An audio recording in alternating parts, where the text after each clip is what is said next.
जवाब। अनुराग जी देखिए, एक सेकंड, तो आप सनी देओल की तरह हैंडपंप उखाड़े उससे पहले मैं ये चाहती हूँ कि आप बहुत ईमानदारी से मुझे एक सवाल का जवाब दे दे कि जब संघ को मजबूती से आप बीजेपी के बगल में खड़ा हुआ देखते हैं, जो कि आपको भी पता है, आप भी राजनीतिक हलकों में बहुत एक्टिव हैं, तो आपको थोड़ी सी नर्वसनेस तो होती होगी। ऐसा तो नहीं है कि आप इसे दरकिनार कर दे कि नहीं हो सकता रूबिका जी।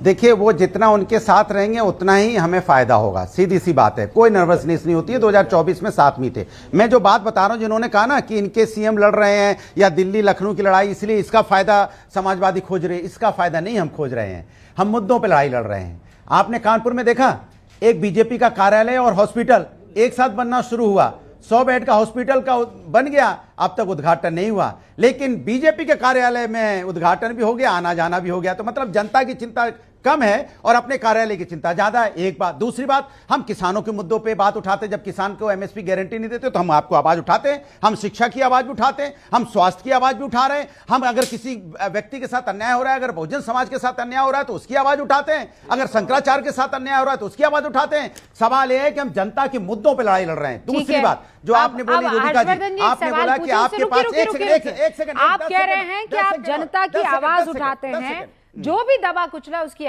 तो यूजीसी में आप ब्राह्मणों की आवाज उठा रहे हैं, आप ब्राह्मणों के साथ खड़े हैं या ब्राह्मण क्यों, मैं कह रही हूँ जनरल भी आ रहा हूं मैं। नहीं आना मत, पहले बता दीजिए आप।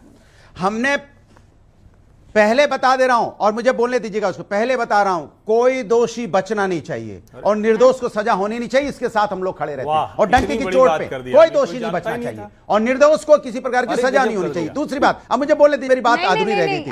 अब सवाल उठता है कि आपने कहा रूबिका जी बात बोलने दीजिए, अब बोलने दीजिए कि ये नहीं चलेगा। अब नहीं, मेरी बात होने दीजिए। देखिए, हमने सबको बोलने दिया। इससे पिक्चर थोड़ा क्लियर हो जाती है। अनुराग जी, आप ये जो पीडीए कर रहे हैं, इस पीडीए में ब्राह्मणों की जगह है कि नहीं है? यूजीसी में या जो सामान्य वर्ग है, मैं ब्राह्मण बार बार कह देती हूँ, ये मेरी भी गलती है, ब्राह्मण नहीं, मैं कह रही हूँ ये जो सामान्य वर्ग के लोग हैं, जो पिछड़ा नहीं है, जो दलित नहीं है, जो ओबीसी नहीं है, क्या इनके साथ आप लोग खड़े हैं? यूजीसी में जो हुआ वो जस्ट है कि अनजस्ट है?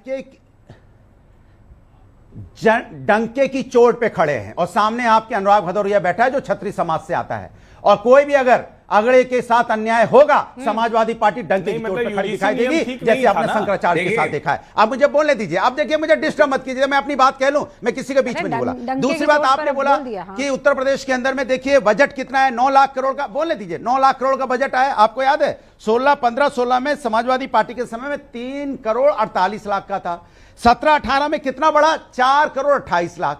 मतलब करीब 80-90 लाख का बजट हर साल बढ़ता है। अगर बढ़ाते जाएंगे तो 2025 में 9 लाख नहीं, 9 लाख करोड़ आ गए। यही तो दिक्कत है, बोलने दीजिए। आप बोलने 935 करोड़, बोलने तो दो। अरे कुछ भी बोल जाएंगे क्या? बोलने दीजिए। 3 करोड़ था, फिर वो 6 करोड़ हो गया। आपकी बात मान ली, करोड़ नहीं, मैंने कहा 3 करोड़ 46 लाख का बजट।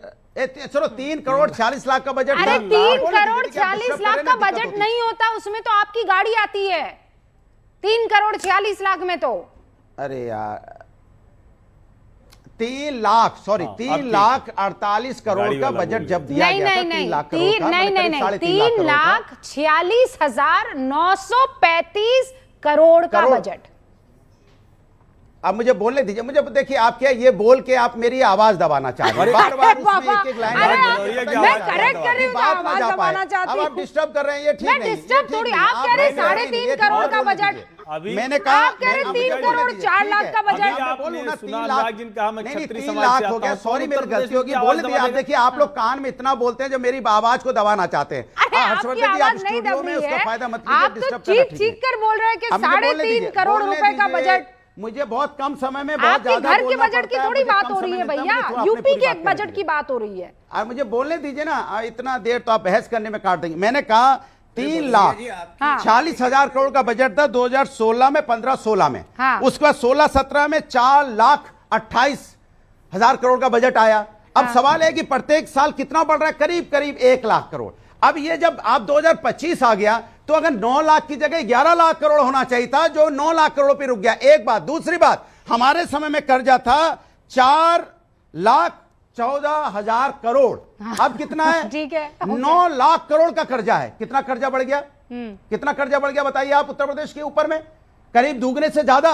तो इसकी जिम्मेदारी कौन लेगा? तो सवाल ये है हर्षवर्धन जी, हाँ। और आपके यहाँ पे नहीं, आपके यहाँ पे हर्षवर्धन जी हम नहीं है, हाँ। आपके यहाँ पे बृजभूषण राजपूत आपके विधायक हैं, आपके मंत्री की गाड़ी रोक रहे हैं कि काम नहीं हो रहा है, यहाँ पे नालियां खुद ही पड़ी हैं। तो जब आपके विधायक आपके मंत्रियों की गाड़ी रोक रहे हैं, आपके यहाँ किस तरह से अन्याय अत्याचार, आपके और पार्टी ऑफिस पहले बन जाते हैं, मेडिकल कॉलेज बाद में बन रहा है, चालू नहीं हो रहा है, तो जनता नहीं आपको पसंद कर रही है और आप कह रहे हो कि हम झगड़ा देख रहे हैं हम कि तहसीन पूनावाला, उससे पहले तहसीन पूनावाला, तोहिन जी और हर्षवर्धन जी, मेरे पास लास्ट 1-1.5 मिनट है। 30 सेकंड। 2012-13 यूपी का बजट 2 लाख करोड़, 2013-14 2.25 लाख, 2014-15 2,75,000 करोड़, 2015-16 3 लाख करोड़, 16-17 में 3,46,000 करोड़ हुआ था, 2 लाख। और योगी आदित्यनाथ 3,46,000 करोड़ से 9,12,000 करोड़। 13,000 गलती कितने साल में तो बताओ ना। All right। 9 साल हो गए करीब प्रभु, प्रत्येक साल बढ़ता है 1-1 लाख, तो 9 साल में तो बढ़ेगा ही। तहसीन पूनावाला कह रहे थे एक वर्ग के साथ है, 9 साल फला बाद है। 14 तहसीन साल का हो पूनावाला, जाएगा, आप कहोगे 14 साल आखिरी 30 सेकंड, आखिरी 30 सेकंड, तहसीन पूनावाला। नहीं, देखिए, जो भी आंकड़ेबाजी कर दे भाजपा, सवाल यह है कि उत्तर प्रदेश के जो लोग हैं वो अब त्रस्त हो गए भाजपा से। वो चाहते हैं विकल्प के रूप में वो सपा और इंडिया अलायंस और कांग्रेस को देखते हैं। और मुझे ये पूरा यकीन है कि 2027 के चुनाव में मैं आपके साथ आकर बैठूंगा। वो आपके एग्जिट पोल से मैंने देखा था हरियाणा वाला। अब मैं अपने कॉन्फिडेंस से ओपिनियन पोल कह रहा हूँ, मैं धूप में सच कह रहा हूँ, मेरा भी रोजा चल रहा है, मैं झूठ नहीं कह रहा हूँ। तो मैं यही बता रहा हूँ आपको, जब मैं 2027 में आपके साथ बैठूंगा, हम ये आपके क्लिप चलाना, मणिशंकर अय्यर से मुझे याद पड़ता है। तहसीन सुनिए ना, देखिए आज तहसीन, एक तो अम्मी को जरूर मेरा सलाम कहिएगा आप, खूब उनका ख्याल रखिएगा। एक तो मैं ये कह रही हूँ कि मणिशंकर अय्यर से मैंने पूछा कि आपके दिल में अभी कांग्रेस जिंदा है? मैंने देखा वो इंटरव्यू, तो वो मुझे कहते हैं कि मेरे दिल में तो कांग्रेस जिंदा है, लेकिन देश में शव बन चुकी है। ठीक है, आपके दिल में तो कांग्रेस को जिता रहे हैं आप, नो डाउट अबाउट इट, लेकिन आंकड़े कुछ और कह रहे हैं ना प्रभु, उस पर काम कीजिए। And it's a very serious thing that he said. हंसी मजाक वाली बात नहीं थी, बहुत सारी दूसरी हंसी मजाक की उन्होंने बात की, लेकिन फिलहाल एक लाइन अगर मैं जोड़ दूं, आप मणिशंकर अय्यर जी को पूछ लेते, आप मणिशंकर अय्यर जी को पूछ लेते 2009 में कांग्रेस जिंदा थी, जीवित थी और तमिलनाडु को स्वीप कर रहे थे। हाँ, मैं पूछ लूंगी, अब मिलेंगे तो वो रुके ही नहीं ना, वो कहे कि I don't want to wash my dirty lemon in the तोहिन, लास्ट लाइन तोहिन, लास्ट लाइन। रूबिका जी, मैं तहसीन भाई और अनुराग जी से दोनों से पूछना चाहता हूं, ये जो एक चीज को मैं ना कंक्लूसिवली एड्रेस करना चाहता हूं, ये जो मनगढ़ंत बातें करते रहते हैं कि दिल्ली और लखनऊ में प्रॉब्लम है, क्या इन्होंने, रुकिए ना अरे मैंने तो बोला आपको समस्याएं गिनाई कि लखनऊ में एक हॉस्पिटल बनके नहीं, ये बात तो सही है, दिल्ली और लखनऊ में हमें अभी तो प्रॉब्लम दिख रही है, एक विधायक यहाँ पे दिखाई देगी, ठीक बात है। आपकी मंत्री की गाड़ी रोक रहा है, तोहिन बैठे हुए हैं दिल्ली में, वो बैठे हुए हैं लखनऊ में, बड़ा दिख रहा है। बहुत बहुत शुक्रिया, पहला रोजा आप सभी को खूब मुबारक। दीजिए इजाजत, देखते रहिए न्यूज़ 18।